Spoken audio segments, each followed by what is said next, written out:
police body cams that I've requested a long time ago.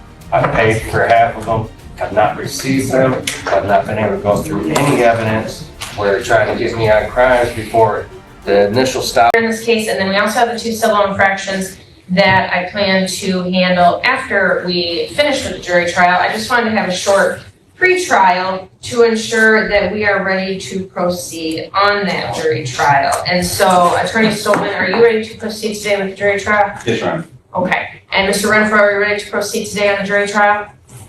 I'm always ready to defend myself, but I still do not consent.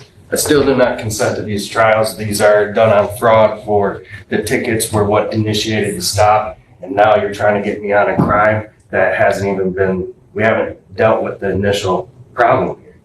So until that's dealt with, how do we know if I committed a crime?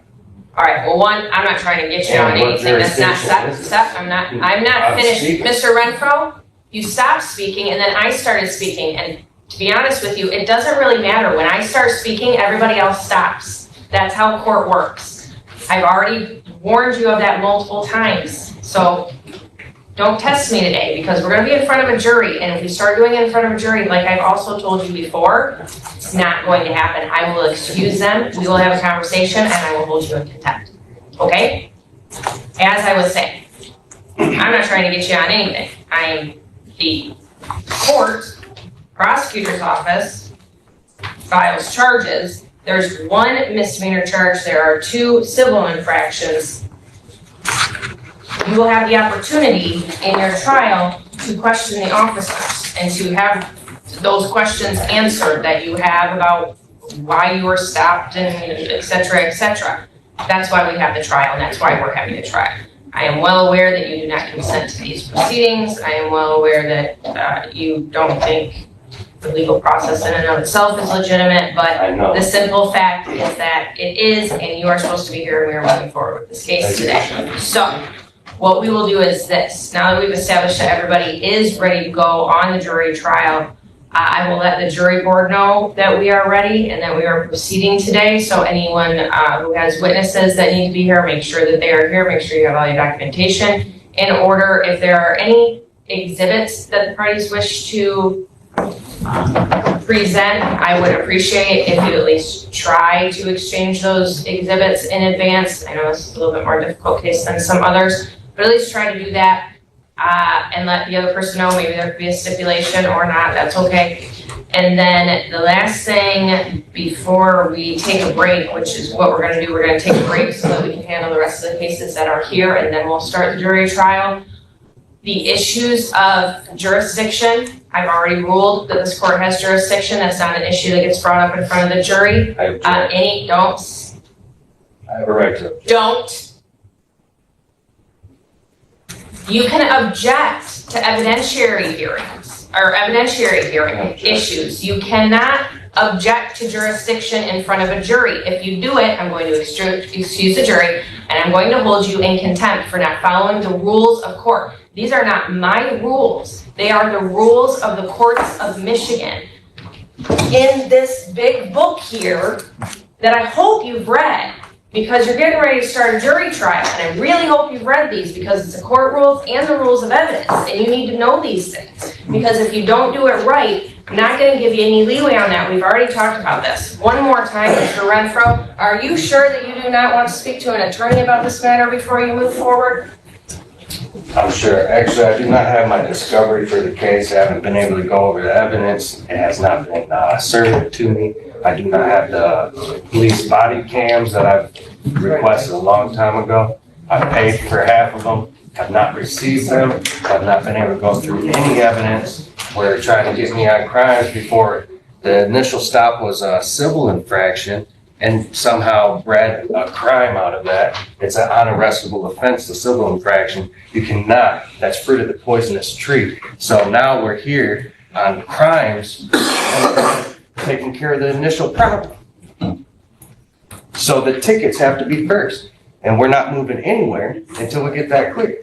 And you're in improper jurisdiction, subject matter jurisdiction, and personal jurisdiction. And we're not going to move nowhere until we get this taken care of. I demand this court to vacate these matters I say vacate, you say dismiss. Vacate these matters immediately.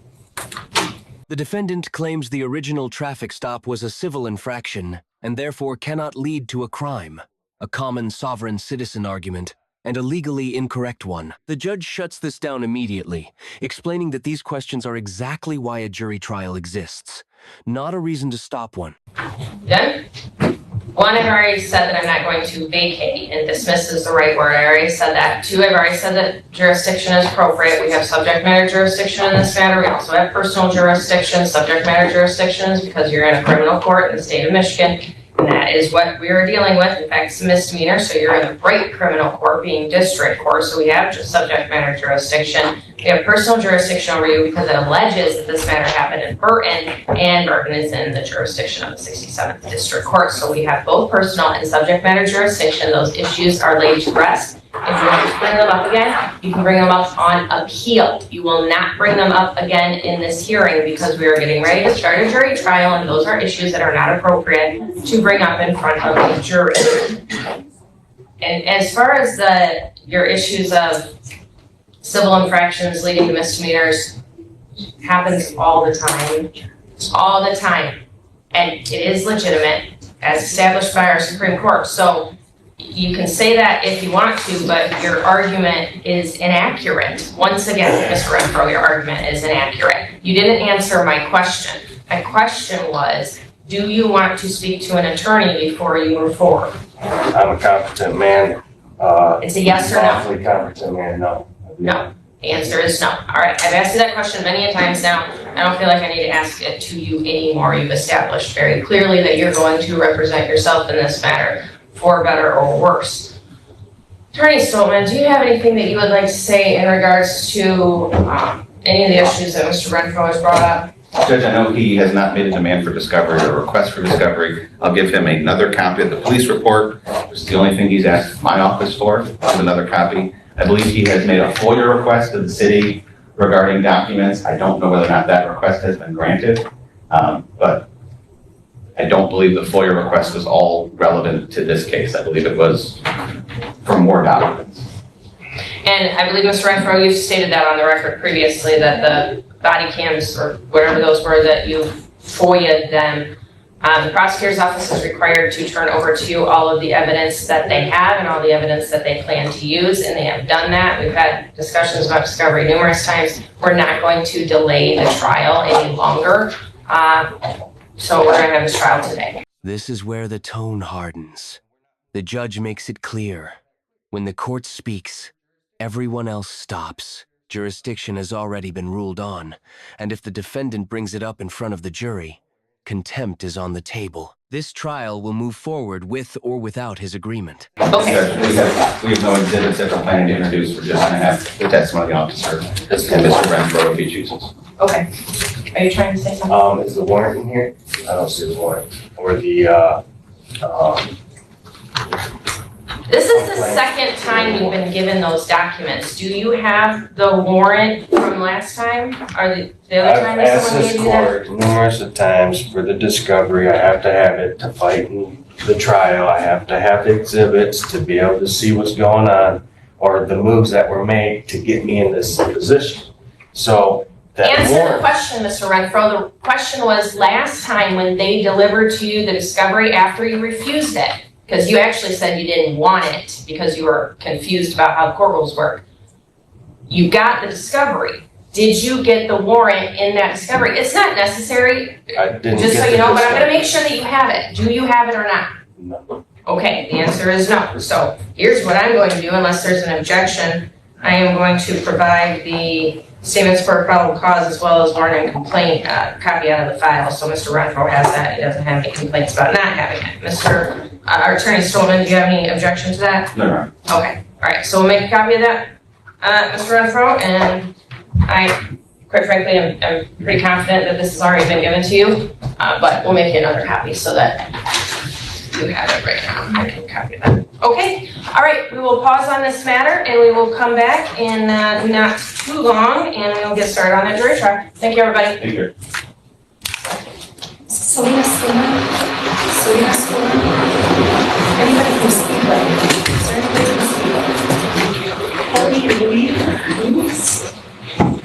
By refusing an attorney, misunderstanding discovery, and repeating debunked jurisdiction arguments, the defendant isn't protecting himself, he's weakening his case. The jury won't decide ideology, consent, or internet law theories. They'll decide facts, evidence, and credibility, and this trial is about to expose all three.